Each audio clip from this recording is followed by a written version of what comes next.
everyone, and welcome to the College Chats podcast.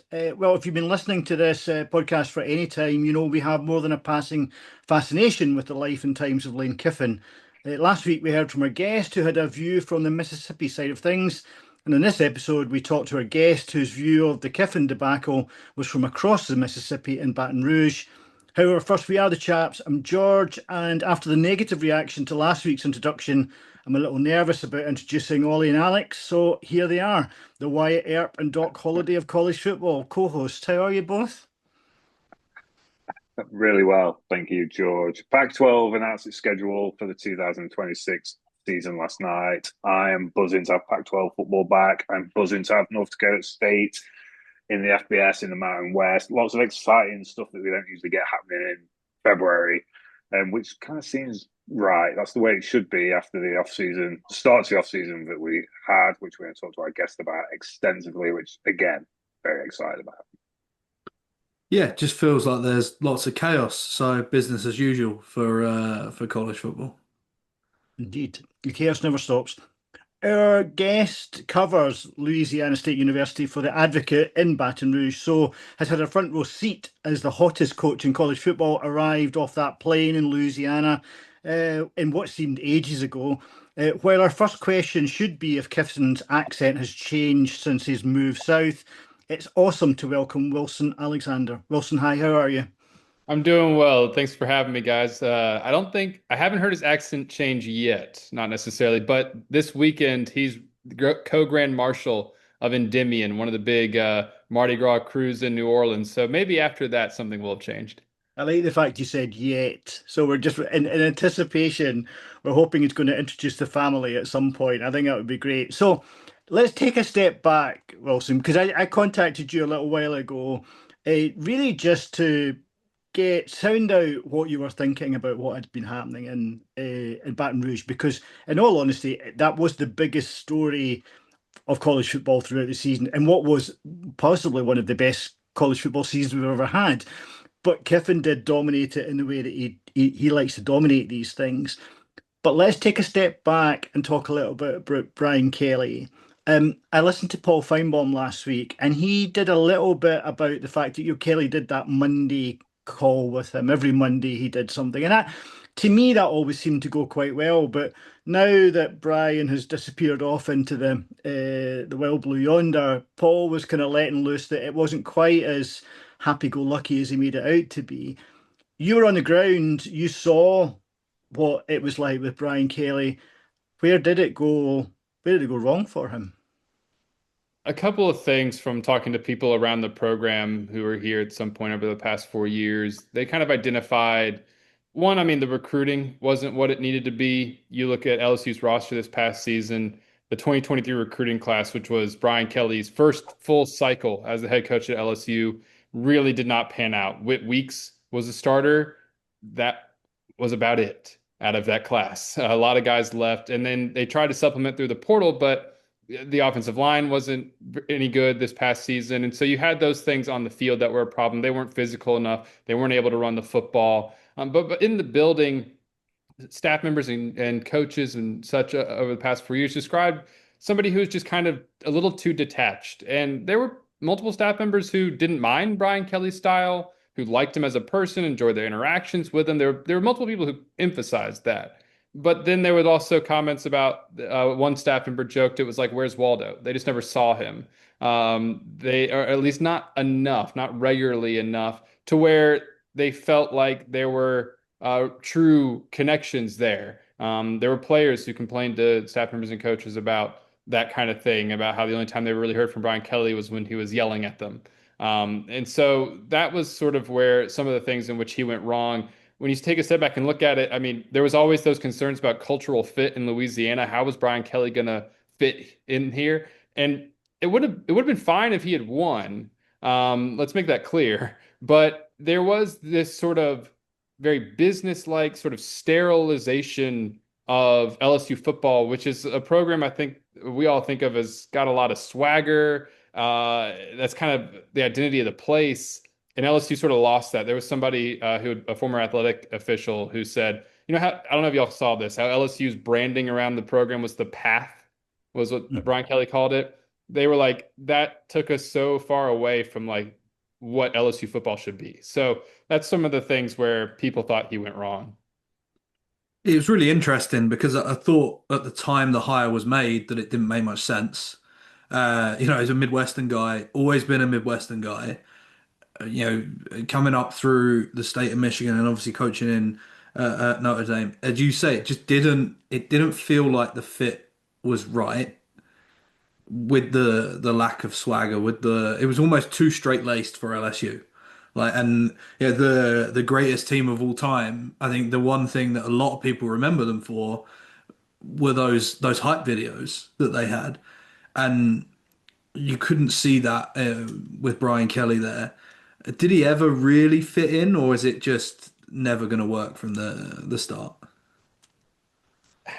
I don't know that he ever really fully fit in and never was really accepted in totality by the fan base. There was a moment when he beat Alabama that first year in overtime where, okay, they were starting to welcome him in, but you got to follow that up with more winning, and that didn't happen. And he just sort of, it got to a point where he didn't have the relationships not only with the fan base, you don't necessarily have to have those, but not with enough of the right people who are making decisions in and around LSU and Baton Rouge. And when you don't have those where you need them to be, then, and you start losing the way that they did over, it doesn't matter how big the buyout becomes, they want to make a change. Especially, I mean, you notice that in particular this season, there was just so much apathy that had set in. And so, there was an opportunity there, but it just never obviously worked out. You talk about apathy over Brian Kelly. I think we spent enough time talking about Brian Kelly LSU most LSU fans I think would agree. Kelly's time is over, and it is on this podcast too. Let's talk about hiring Lane Kiffin and what it was like covering that from your angle for the Advocate, because an incredible storyline across college football, across the pond, across the world. But to be that up close and personal with it, I want to kind of break this down into three particular sections. So, firstly, when did you guys first get the sense and the feeling that Lane Kiffin was going to be a genuine possibility to replace Brian Kelly? Pretty soon after Kelly was fired, um, it made a lot of sense from LSU's side that that's somebody who they would go after. And you started hearing, okay, there might not just be like, there might be real interest here, like fairly soon after. I want to say probably about like within a week after. But just because there might be interest there from the LSU side was like, well, is there going to be interest from Lane Kiffin's side of things and all that. But you could tell pretty early on that LSU was interested in him. LSU was in consult was Verge Osbury, the new athletic director, was consulting Nick Saban, and Nick Saban was certainly saying Lane Kiffin would be a good hire, and he was obviously, as we learned later, telling Lane Kiffin this would be a good place for you to go to. And so, yeah, pretty early on, it became apparent that that was a top candidate. But we learned, I think, throughout the process, and then sort of right after he got hired, like, oh, this was their top candidate the entire time, and was somebody they identified very early. The speculation throughout from the initial interest right through to the hire, the speculation, everything around that was crazy. I don't know if there's a better way of describing it. And obviously things like college football plane trackers is, one of the more insane things that you could never get anyone to really understand outside of college football. But there was the Kiffin visit to Baton Rouge as well, which ended up being a pretty big statement of intent. Did you guys get a feeling early on of like knowing that they were going to be there and that this was really the first sign that, Lane Kiffin was seriously with a mutual interest for that position? So I got a call from someone I know. Let's see, they made the trip on a Monday. I got a call, I guess I'll leave it a little bit vague, 2 or 3 days before, that Lane Kiffin was going to be flying, or not Lane Kiffin, but Lane Kiffin's family was going to be flying to Baton Rouge on Monday. And I was like, well, that's interesting. And waited though to report anything until, because you never know if something's going to change. I mean, I guess maybe at the time could have reported like, oh, there's the expectation. But like, it's like I want to see them actually land. I want to make sure that this is actually happening before we report anything. And so that day, that Monday, I followed up with some sources in the morning, like, is this still on? And they're like, yeah, the plane's in the air right now. And so I drove out to the Baton Rouge airport and felt like a stalker and had some binoculars and was checking out for the flight, knew which one it was, had my flight tracker going to make sure I could see it coming in and all that. Saw Layla Kiffin and some other people who at the time I didn't know who they were get off the plane. Saw them get into a black Chevrolet Suburban and drive off into a tour of Baton Rouge, and then yeah, wrote up that news, and yeah, it was like a firestorm. I mean, my goodness, that yeah, like you said, the next 2 weeks were just crazy after that moment. When they landed, it was like, oh, this is real. This isn't just a LSU has interest here. There is mutual interest here, is what that sort of proved to me, and clearly that was the case. You use the word firestorm, and that doesn't even begin to describe the actual day of Lane Kiffin's departure from Ole Miss and his arrival in Baton Rouge as the new head coach of LSU. We saw the scenes in Oxford and the the fans swearing and shouting and yelling as he made his way to the airport there. What was it like when he actually arrived in Baton So it was I'll describe the whole scene. It was a cold, gray, like just sort of miserable December day. But there was a small crowd that kind of gathered at this fence line because he flew into the Baton Rouge airport, and then the plane was owned by a local a wealthy donor. And so they had their own private hangar kind of in that airfield, I guess. And so this fence line was a couple hundred yards away from where that plane taxied in.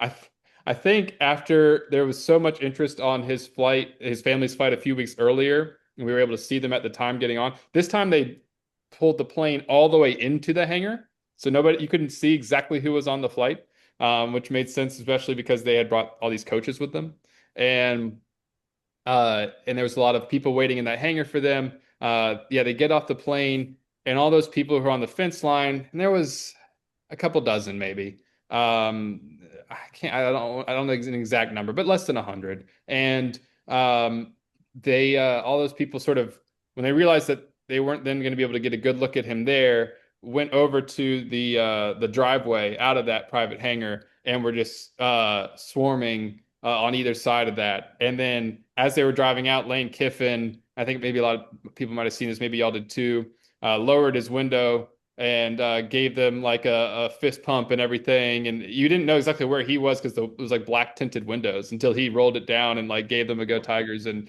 everybody went nuts. And and that's pretty much what the fan base's mood has been since then. They are very excited about this hire and the possibilities of that he brings with being their coach. Yeah, I mean, we said Brian Kelly was not a good fit at all. To me, this seems like the perfect fit. A guy that knows that area of the country really well, has had success in the conference, or relative success in the conference, and just kind of has the persona that fits with what LSU has always been, right? And I think looking at it looks like a match made in heaven. Surely he was the only candidate they were really considering, right? He was the most serious candidate. Like I said, I mean, from the jump, there was a lot of people around LSU who were like they wanted Lane Kiffin. And it was clear sort of the directive for athletic director Verge Osbury was go get this guy. And there was vetting of plenty of other people. There were other names that LSU considered just in case. I mean, you didn't know exactly what Kiffin was going to do. Was he going to LSU sources have said that they got uh, a verbal like confirmation from him, like I think later the week, like he took that flight. His family took that flight on a Monday. Like later that week, they heard from him that he was coming. But like, what if he changes his mind? What if he goes to Florida or stays at Ole Miss? Like they needed backup options, and the top one that I've always heard is Eli Drinkwitz was somebody else who was probably the top backup option for LSU, but it just never got to a point where that was really necessary to go down that road or even like seriously go down that road because LSU was all in on Lane Kiffin and just waiting on him for about 2 weeks.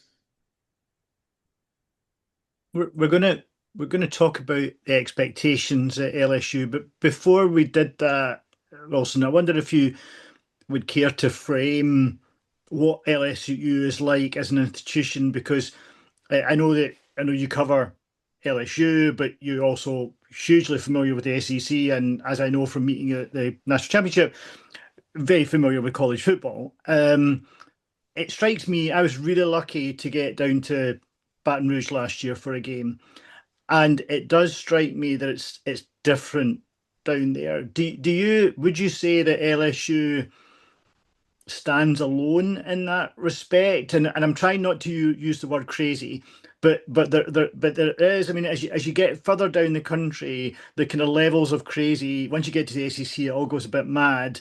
But then you get right down to LSU, and it just seems to go off the scale. So before we kind of touch on the expectations, kind of frame what football in Louisiana is like.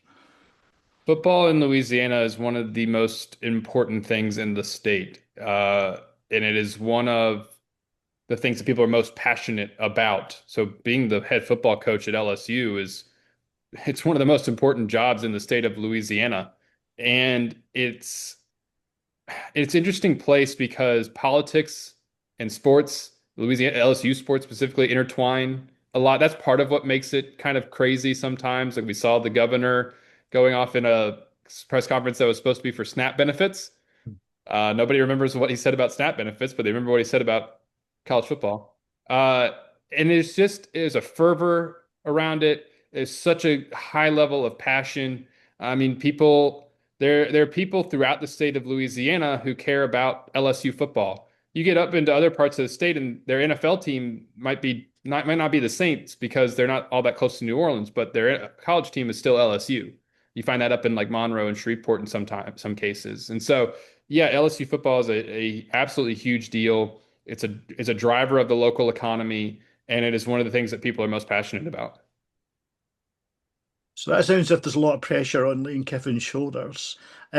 What are the expectations for Lane Kiffin? Now, the easy answer there is a national championship, but I guess within what time frame might that be? And the other thing is, knowing Lane Kiffin as we do, will he try to manage those expectations, or will he just continue to pour oil onto those expectations and use that as as a momentum builder?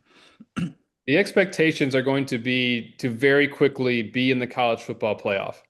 That is what LSU wants to see probably by year two. I mean, there might be a grace period in year one to an extent, but he still better be in that conversation in late November. Verge Osbury has come out and said that like he wants to see the football program around that bubble, if nothing else. And then ideally actually playing college football playoff games. And then I think there's, at least for some in the administration, understanding that like it's gotten, it's hard to win a national title. There's so many opportunities to be tripped up on the way to that with an expanded playoff, but they got to be in the playoff field really pretty much every single year or flirting with it. And then at some point, fairly quickly, within probably 3 to 4 years, they need to go and win a national title or at least play for one. And again, just sort of show that progress and that they're sustaining at a really high level. I'm interested to see what Kiffin does in relate, like how he manages that expectation because we hear from him all the time in a way on social media. And sometimes in his Twitter and Instagram, he's like, pouring gasoline on the fire and just talking about how different it is and all this stuff and really pumping things up. But then like the one press conference we've gotten with him since his introduction was a couple of weeks ago on quote unquote signing day. And he sort of tamped everything down. I think it was a lot of it was sort of like message to like, how coaches will use like the press conferences kind of send certain messages. I think he was saying a lot about what he had told the team over the past 2 days before that, which was how like all this money that they've been getting paid and all this stuff doesn't matter anymore. Now we got to get to work and there's a lot of work to be done, which there really is with how much they brought in. So he's kind of tamped it down a little bit in some respects while also continuing to buy like sort of pour into it. I don't know. I don't know. It's sort of a uh, both. Sums up Lane Kiffin quite well, I think, to be perfectly honest. A bit of both. Wilson, you touched there on National Signing Day, with the February signing day basically not being a thing of any Yeah. relevance anymore. But the recruitment element is huge with regards to Lane Kiffin and LSU. And obviously, he came in, was announced towards the end of the 2026 cycle, managed to retain talent in that cycle, where you see with a lot of head coaches leaving, a lot of recruits also kind of drop off the radar. Maybe that speaks more about Brian Kelly than it does Lane Kiffin at this point. But they salvaged the number 11 overall 2026 class, the number one transfer portal class, because when we talk recruiting, we're not just talking high school recruitment anymore. And a solid start to 2027 recruiting. Just talk to us a little bit about that recruiting journey so far with Lane Kiffin and what it looks like for LSU moving forward. I mean, gosh, it was intense. I mean, right away they had to wrap up that first that high school class, and they had a couple of really highly recruited players. Lamar Brown, the number one overall player in the country, Richard Anderson, one of the top defensive tackles, right there in their home state. Thought about waiting to sign until February, which would have actually made it a fairly dramatic day. And then there was a lot of conversations with Lane Kiffin and his GM Billy Glasscock and Blake Baker, the defensive coordinator, and LSU was able to get them to sign back in December and wrap up that high school class.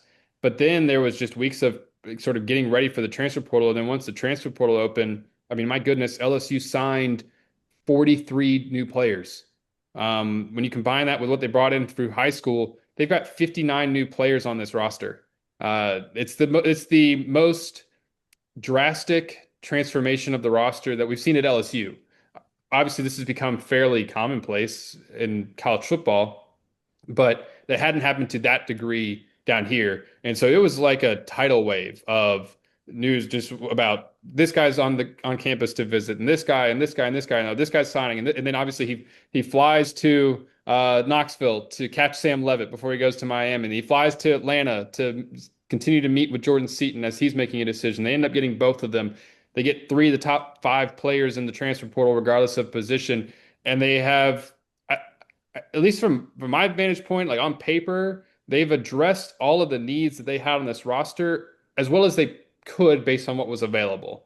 It doesn't mean LSU is going to be a good team. I mean, who knows? But they seem to have upgraded in most spots, and they had to on the offensive side in particular. So it's pretty impressive what they did right out of the gate in a very short period of time.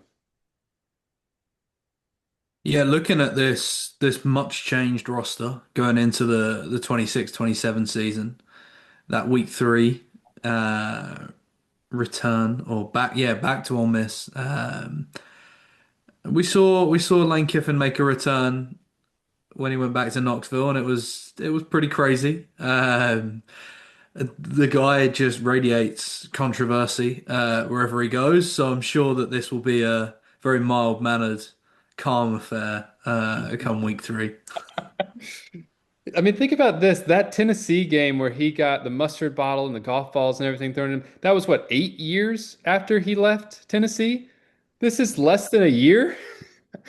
I mean, it's going to be. I was talking to a coach recently, and we were talking about that game and everything coming up September 19th. And he's like, it's going to be the most toxic environment that we've ever seen in college football. And I mean, there's been a lot of those, but they that might be. I mean, I think we'll have to wait to see how it goes. But there was an old Miss fan I was talking to recently. He's like, I'll have my mustard bottle ready. And I'm like, yeah, there's going to be, I don't know, Lane Kiffin's going to need a helmet and like other kinds of protection around him. Because have y'all been to Vaught Hemingway? Yeah. It's cozy. Yeah, and it's tight, right? So the fans are laying on Yeah. top of them. Yeah. So it's like they don't have to throw it very far to hit him. Whatever they might have, whatever projectiles they might have. So I'm really fascinated, really honestly, to see what Ole Miss's security measures are going to be like. Because I mean, they have an obligation, but how incentivized are they going to feel to do that? And yeah, it's going to be absolutely unhinged. I cannot wait. there's going to be a sign, no mustard bottles, no golf balls. Yeah. But it's going to be crazy because it's going to be the third game of the season. So we're at that point in the season where things are starting to ramp up and people get really very serious about it. And I want to talk about the schedule anyway, but certainly the people of Ole Miss took it very badly, as we heard last week, when he left. So, and as you validly point out, there's no time in between. It's not like we've given this a couple of seasons for tensions to lie back any.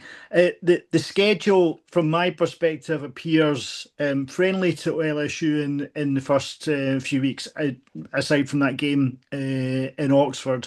But it does start to pick up towards the back end of the season. And I guess the question I was trying to pose here, Wilson, was the back end has got Alabama and Texas, both in Baton Rouge, and then they travel to Neyland to play Tennessee. But up until the point that they play Alabama, if this all goes well for Lane Kiffin, he could be looking at 8-0 at that point. Do you think that's realistic? And if that's the case, has he really got the motoring at that point? Has the momentum got to a point where, and the expectations are such that it's going to be really hard to knock them off the momentum?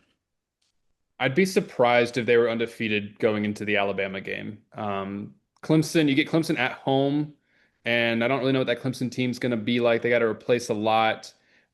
So, okay, maybe they win that game, but the Ole Miss game, you got to go on the road. That's going to be tough. They play Texas A&M again, and Texas A&M, had a great season last year. They bring some great pieces back. You get that game at home, right? But it's still going to be an early season game where what's tricky about those two in particular, the Ole Miss and A&M, is it's still really early in the season for a completely new offense. I mean, Sam Levitt, the quarterback from Arizona State, isn't going to be a full participant in the spring. He's not going to be able to do any full teamwork. He'll be able to throw and do some 7-on-7, but that's a lot of valuable reps with his new receivers because LSU brought in 9 or 10 new receivers that he's not going to be able to have. They're going to have a lot of work to do in the summer and in the preseason camp to kind of just get all that chemistry together. Same thing on the offensive line.